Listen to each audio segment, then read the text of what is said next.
On behalf of our Bible Press, Limerick Writer Centre, I'd like to welcome you all here to this convivial conurbation in old Killaloe. And I'm welcoming you to the publication of Connections and Reflection, a chronicle of family ties to William Wordsworth, Jane Austen and Tom Lefroy, plus personal reflections by Sandra Lefroy. Sandra Lefroy, Wordsworth's great niece, lives in Killaloe, Dublin born. She began writing in the 1990s with Killaloe Writers Group. A regular RTE radio contributor, she's published poetry and prose in various magazines and anthologies. And now I'd like to introduce Dominic Taylor, director of the Limerick Writers Centre and the publisher of Sandra's book.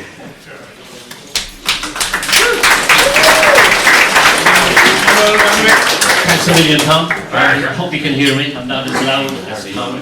But anyway, I'd just like to welcome you all and thank you all for joining us here tonight to celebrate the publication of Sandra Lefroy's remarkable book, Connections and Reflections, a chronicle of her family ties to such luminaries as Jane Austen, William Wordsworth and Tom Lefroy. And I'm delighted to see so many of you here this evening, as it speaks to the power of literature to bring us together, to create the very connections that Sandra explores so beautifully in her work. As publishers of Sandra's book, I'm honoured to represent Limerick Writers Centre and to share with you our particular pride in this particular publication. Founded in 2008, the Limerick Writers Centre is a not-for-profit organisation driven by a singular, unwavering mission to nurture and support writers, regardless of their experience, background, or formal training. Our philosophy is fundamentally centred on service rather than self-promotion. And over the years, we have built a solid reputation throughout our region and beyond. For us, publishing represents far more than a commercial transaction.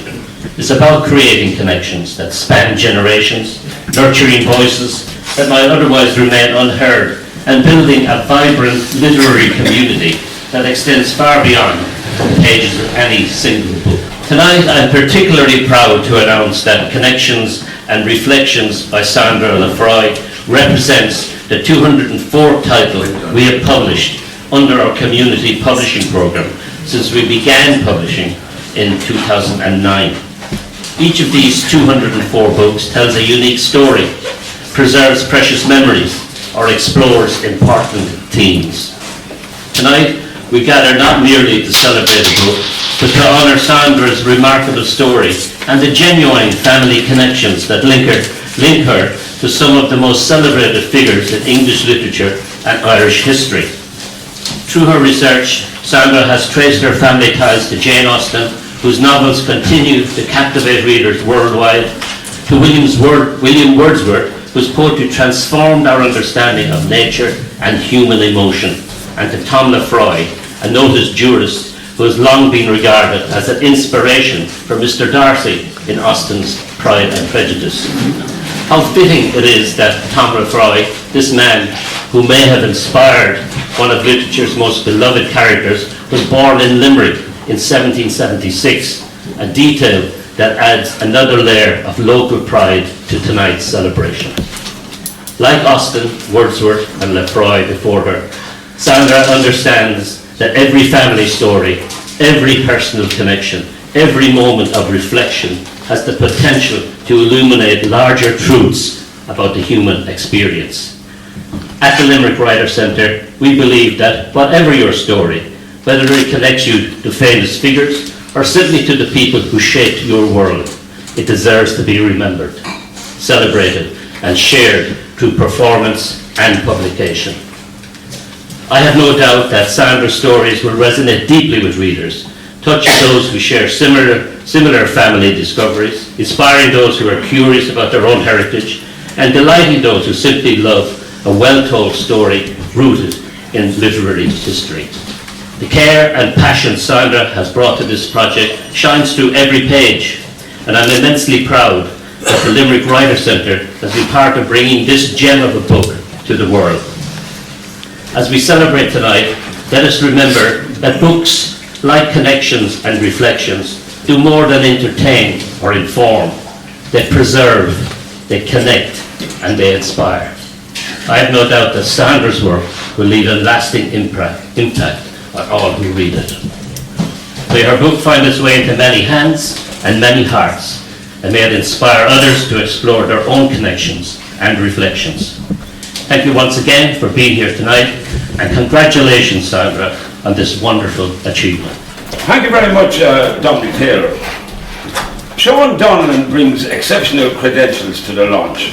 His distinguished career includes serving as Irish Ambassador to the United States, Secretary General to the Department of Foreign Affairs, and Chancellor of the University of Limerick.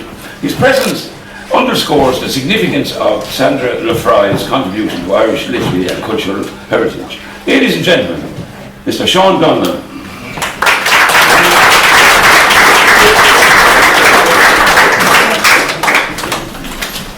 Thank you very much, Mr. Chairman. Ladies and gentlemen, good evening.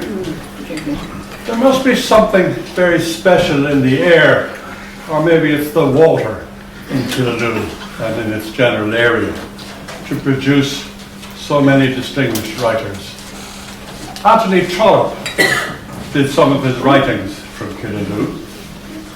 Percy French did some of his writings from Killaloe.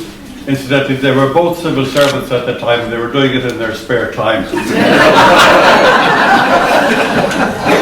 And then we have Edna O'Brien, buried just down the road, or down the river. And what about the latest achievement, Donal Ryan? Yes. Honoured last night by being given the Orwell Prize for fiction, political fiction, for his newish book, Heart of Pearl.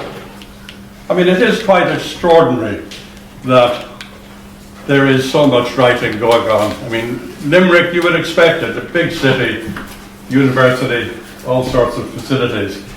But in a place the size of Killaloe and Ballina, you wouldn't quite expect it.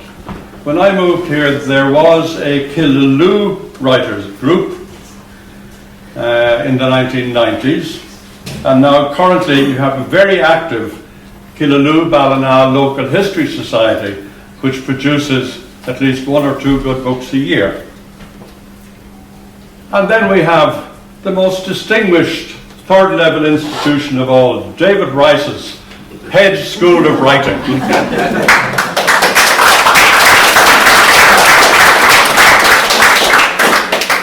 And now along comes Sandra Lefroy with her publisher, the Limerick Writers' Centre, to present us with Connections and Reflections. A chronicle, an extraordinary chronicle of family ties to William Wordsworth, Jane Austen, and Tom Lefroy. And on top of that, then, she has her personal reflections on her life and times in Ireland. As Chairman has already mentioned, Sandra is a great grandniece of Wordsworth. Got to get the numbers right. And we're with an American President, Obama, who went back 7 generations to find his cousin in Ireland. And he referred to his cousin Henry subsequently as Henry VII. And of course, Sandra's husband John, let's not forget, he's a great-great-granddephew of Tom Lefroy, already mentioned as probably the basis for the character in Mr. Darcy in Pride and Prejudice. Tom Lefroy is a Limerick man. Incidentally, I think he was born where AIB now have a bank. And I remember that bank very well because when President Clinton came to Ireland, he spoke, or he went in and out of the bank, I think mainly to use the facilities. But the porter in the bank, I hope he's not here, basically said, "I'm sorry, sir, you can't come here." Secret Service tried to persuade him, no, that this is the President of the United States. And I said, I know who he is, and I know who you guys are. You're the Secret Service. How many presidents have you lost? I have never lost a bank manager. Anyway, back to Tom Lefroy. He became Lord Chief Justice of Ireland in 1852. But as a student in Trinity, he was active in the College Historical Society, Debating Society, and among his contemporaries was Robert Emmet. And it often struck me, yet another example of the extraordinary nature of Irish politics. Lefroy went on to become the Lord Chief Justice. Robert Emmet was hanged, quartered and slaughtered for his part in the 1803 Rising. So there you had two people who'd been educated together, were apparently by all accounts very friendly, but took different paths. But that's Ireland. The book unearths many interesting facts, including, at least for me, the possibility that Jane Austen may also have had a brief romance with William Wordsworth's brother, John Wordsworth. What a small world that must be. Sandra, of course, has many connections, Irish connections. She is connected to the historian and Irish nationalist Alice Stockford Green, who incidentally was a member of the first Irish Senate, where she sat side by side with W.B. Yeats, who was a great admirer of Wordsworth. If you read any biography of Yeats, you will find that he pays great tribute to the inspiration he got from Wordsworth. Forgive me now as I divert briefly from the book itself. Something rather interesting happened to me a few years ago. I was doing what's called the Jane Austen walk through the stunning Georgian architecture in the city of Bath in England. And worn out by the walk, which was quite a long walk, I nipped into the Abbey, beautiful Bath Abbey, to have a rest. And as I was wandering around, I saw 3 plaques in memory of a former Bishop of Killaloe, Church of Ireland Bishop of Killaloe, called Christopher Butson.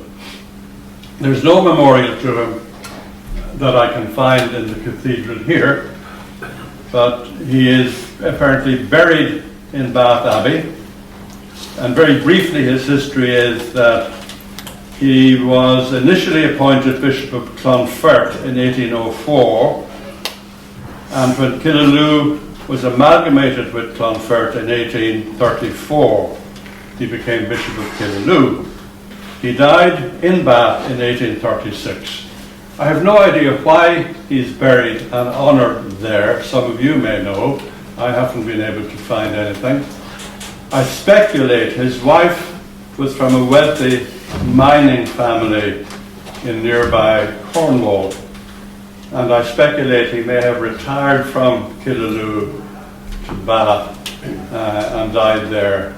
But if you're ever in Bath, worth going in to see the 2 of the inscriptions are in Latin. I had to scratch my head to figure out what they meant. What initially attracted me very simply was the word Killaloe. What's Killaloe doing on a plaque in Bath? Anyway, back to the book. When I moved to this area in 1987, it was difficult to avoid the Lefroys. Particularly on the water, but I mean neither that aside. When I went house hunting, under the guidance mainly of the late great Harry Brand, who some of you will know, one of the first houses he showed me, would you believe, was Ferns Hollow, which the Lefroys had occupied, I think, for more than a century. My boss, Tony Ryan, thought I should buy the old mill on the river. He said, we need to get that mill. It's currently being used by the ESB as a storage facility. I think you should buy it, renovate it, and turn it into a residence. I turned that one down. And then the most unusual thing happened. There was a house, some of you will know it, the only red brick house, I think, certainly on this side of the water, Cambrai, which was originally built by the Lefroys in the 1890s, if I'm not mistaken. But it wasn't on the market. What happened was, I got a phone call from the Roman Catholic Bishop of Killaloe at the time, a man called Michael Harty, whom I had known when I was a seminarian in Maynooth. He was one of my professors. And he said, I'm asking if you might do me a favour. I'm trying to sell that house in Killaloe, but the parish priest is not cooperating. So I can't put it on the market. But would you find some reason to go have a look at the house, and if it's of any interest, come back to me, and I'll persuade the parish priest that he has to sell it, that this man has just arrived and needs a house urgently. It wasn't a task that I undertook with any great enthusiasm, but I did buy a blank mass card and decided I would use that as an excuse to go to the house. Knocked at the door and asked the priest if he would kindly sign a mass card for me.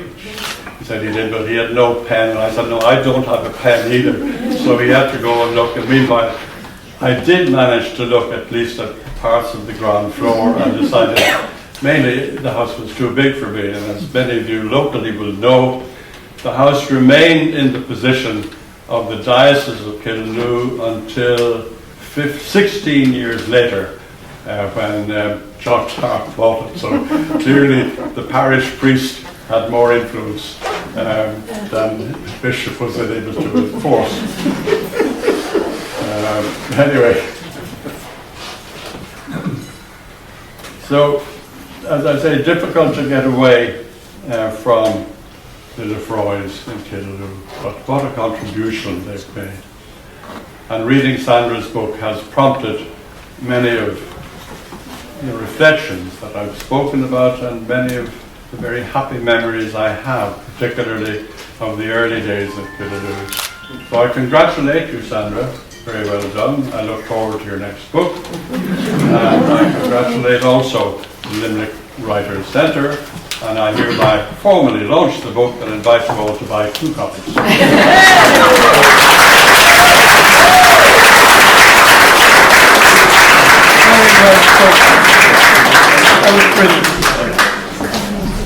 Most erudite, informative, and Mr. Donlon has proved not only today but any other time he's graced us that he's a wonderful warm-up act, and long may he reign. Now, it only leaves me to introduce the main event. Ladies and gentlemen, Sandra Lefroy. Well, thank you all very much for coming this evening, and particularly those who've travelled long distances. I do appreciate the interest that people have showed in the publication, and I hope you will enjoy reading it. I'd like to thank Seán Donlon most sincerely for his kindness in agreeing to launch my book. Seán needs no introduction, and I feel very honoured that he's been prepared to participate in this event. I'm also delighted that Tom Muldowney is able to be with us this evening, and I greatly appreciate his kind support and introduction. My heartfelt thanks to Dominic Taylor and his team at the Limerick Writers' Centre, firstly in having faith in my writing, but also for their efficiency and kind guidance throughout the process. Their choice for the cover is brilliant, with St Flannan's Cathedral and the canal interposed with the 3 main villains of the piece. I want to acknowledge the support and friendship I've experienced in 2 writing groups. Firstly, from the members of the original Killaloe Writers Group, who convinced me I could do this, and to whom I owe a great deal. And secondly, from the Killaloe Hedge School Writers Group, where meetings are a constant source of joy and encouragement. David Rice and Dean Richard Marsh have both written very kind endorsements for the back cover, and I would like to thank them. and to say how much I appreciate their confident mendacity. I'm so pleased that David could be here this evening. Dean Richard is currently lurking on the island of Patmos and obviously couldn't come.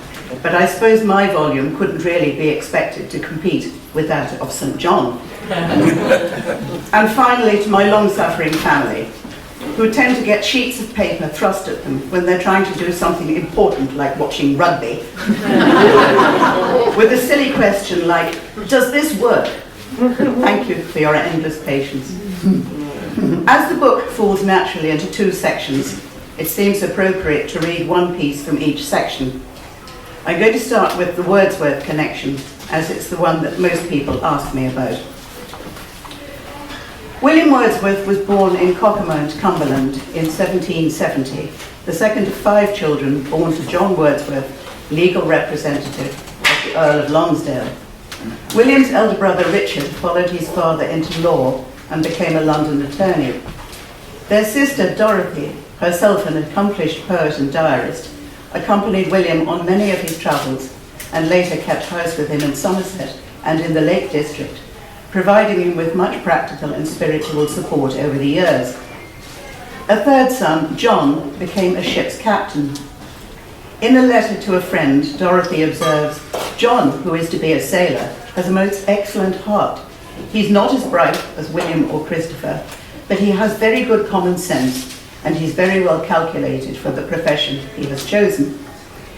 As captain of the East Indiaman, Earl of Abergavenny, John lost his life when the ship was wrecked off the Dorset coast in 1805 due to a miscalculation on the part of the naval pilot. John apparently acquitted himself with great courage and presence of mind, with the result that nearly half of the ship's company was saved. His body was found 6 weeks later, and he is buried along with 80 other victims of the shipwreck in the nearby churchyard at White Regis. This tragic event inspired much of William's poetry and eventually galvanised him into completing his unfinished work on the Prelude. Following the early death of his parents, William was sent to Hawkshead Grammar School in Lancashire, going on to continue his studies in St John's College, Cambridge. Here he developed strong political views and a particular interest in France, which at that time was sliding towards revolution and war.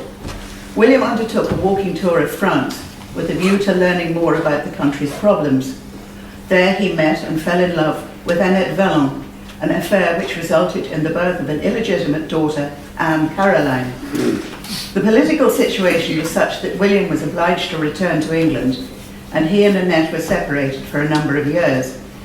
They never resumed or formalised their relationship as had been the original intention, but provision was made for Caroline's future, and William and Annette apparently parted on good terms. William went on to marry Mary Hutchinson, a childhood friend. Dorothy and Mary were close friends, and Dorothy continued to live with the couple after their marriage. William's youngest brother, Christopher, is my direct forebear. He became Master of Trinity College, Cambridge, and Bishop of St Andrews, and 2 of his 3 sons also became bishops. Of these, Christopher, Bishop of Lincoln, was my next ancestor. His third son, John, followed the family drum to an appointment as Bishop of Salisbury, also setting up the famous Cathedral Choir School during his tenure. A further sibling of this generation was Elizabeth Wordsworth, the founding principal of Lady Margaret Hall in Oxford. The 5th child, another Christopher, became Canon and Chancellor of Salisbury Cathedral. He also served as Master of St Nicholas Hospital in Salisbury, the institution upon which Anthony Trollope is believed to have based Hiram's Hospital in the Warden. In addition to the normal duties associated with his appointment, Canon Wordsworth spent a great deal of time working among the books of the cathedral library, completing a number of scholarly publications in his own right, notably on ancient church ritual. The birth of one of his children coincided with the publication of one of these works, which caused a degree of confusion when a lady of the parish stopped to congratulate the canon on the happy event. She, of course, was referring to the new baby's arrival, and was quite alarmed when the good canon informed her, in a self-deprecating way, that he couldn't really take all the credit for the work, and that much of it had been achieved through the efforts of one of the minor canons. In April 1915, my great-aunt Ruth and great-uncle Barty, daughter and son to Canon Christopher, boarded the Lusitania together in New York, bound for Liverpool. Ruth was returning home after her first tour as a missionary in Japan, and Barty, having resigned his lectureship in the University of Ottawa, was returning to England to join the army. Having discussed the potential dangers of the crossing, they decided not to waste time looking for each other if there was a problem, but to collect their lifebelts and go directly to the lifeboat stations. When the inevitable happened, Ruth was knocked unconscious by a falling lifeboat and received bad head injuries. She came to floating in her life jacket in the sea and was one of the last people to be pulled into a nearby lifeboat. Having given up his life jacket to an elderly lady, Barty dived over the side and swam to a lifeboat. It sounds easy when told like that, but I don't suppose it was. Both landed safely in Cove and each sent a letter home, neither knowing whether the other had survived. Having searched incoming rescue boats for one another in vain, they were both on their way to the emergency mortuary in despair, when they simply met in the street. They returned to Salisbury via Dublin, Holyhead and London, still wearing their same damp clothes. Ruth recovered from her injuries and went back to spend many missionary years in Japan. Barty joined his regiment and ironically was killed at the front with only a few days of his arrival in France. His name was engraved on the Arras Memorial, along with many others whose bodies were not found. In 2013, however, nearly 100 years later, his remains were discovered by a French farmer and identified by an anomaly in his uniform buttons. This was later confirmed by DNA with a Wordsworth relative, and his grave was properly marked and rededicated in the cemetery of Écus-Saint-Main. Canon Christopher's third son was my grandfather, although sadly I never knew him. After a tour as district commissioner in Nigeria, he worked with his uncle Reginald Reeve, buying hemp and operating manganese mines in central India, but tragically died of typhus at the age of 34 in 1910. At that time, he'd been married to my Irish grandmother, Alice Stopford, for a little over a year, and their daughter, my mother, had been born in Bombay just 1 week before his death. Mother and daughter returned to England and spent some years with my grandfather's family in Salisbury before coming home to their Irish roots and settling down in Dublin in 1916. In her mid-20s, my mother had the opportunity to visit Nigeria, where her father had lived, and met and married my father, who was then working as a conservator of forests and Cameroons. Thus, upon my mother's marriage in 1937, the Wordsworth name went out of our branch of the family.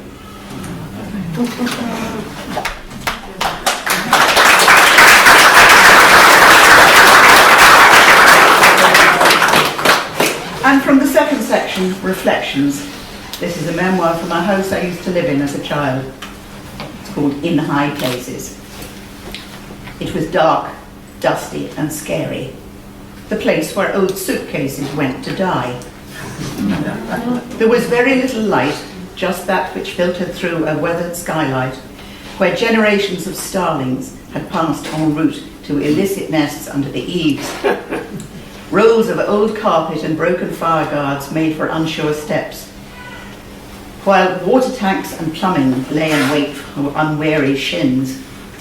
There was a distinctive smell, probably something to do with the starlings, or worse, which never seemed to go away, despite the east wind whistling through, scattering dust and raising golden rain in the beam of a handheld torch. The attic was never quiet, with constant grumbling of elderly water pipes, competing with creaking roof timbers in response to variations in pressure and temperature. At least that was what the grown-ups said, but we always thought it was some sort of monster lurking behind the big tank. If you listened carefully in the dark, you could hear it breathing. Sometimes in cold weather, my father lit a paraffin stove to stop the pipes freezing, and the shadows from the flickering light of the flue were enough to cast terror into the stoutest heart. One corner was filled with old trunks and suitcases, still with their tattered luggage labels. Relics of foreign travel and years spent abroad, these stickers must have greatly influenced our early view of geography and distance.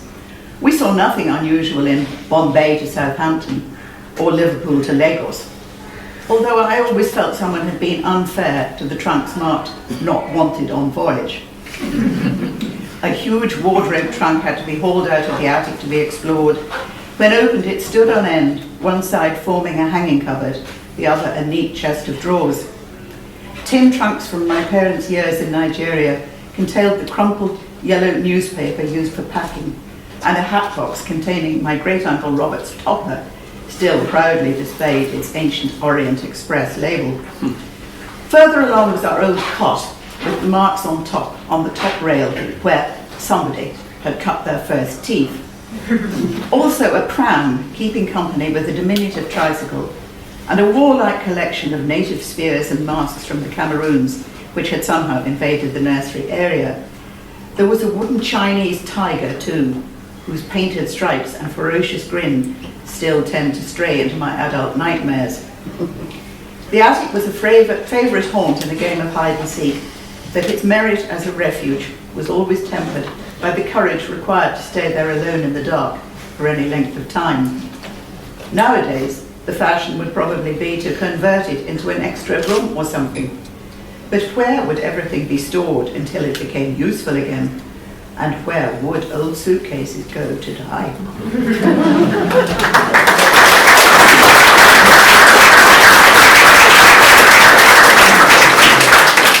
Thank you.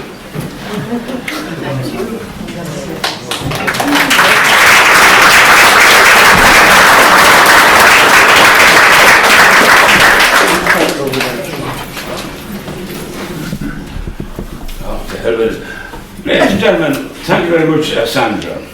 Now we come to the solemn part of the proceedings, the economic factor, you might say. There are two people whose cup of happiness should be overflowing with your generosity and your munificence. I refer to our beleaguered publisher, a man who languishes in a lonely Bahan, somewhere in the Limerick region, and the author. Keep these people from destitution. Sorry. See what happens when you wing it. And buy the book. Marion will help you in the transfer of finance at the books table. That's about the size of it, folks. And all I can say is, good evening, good night, God bless.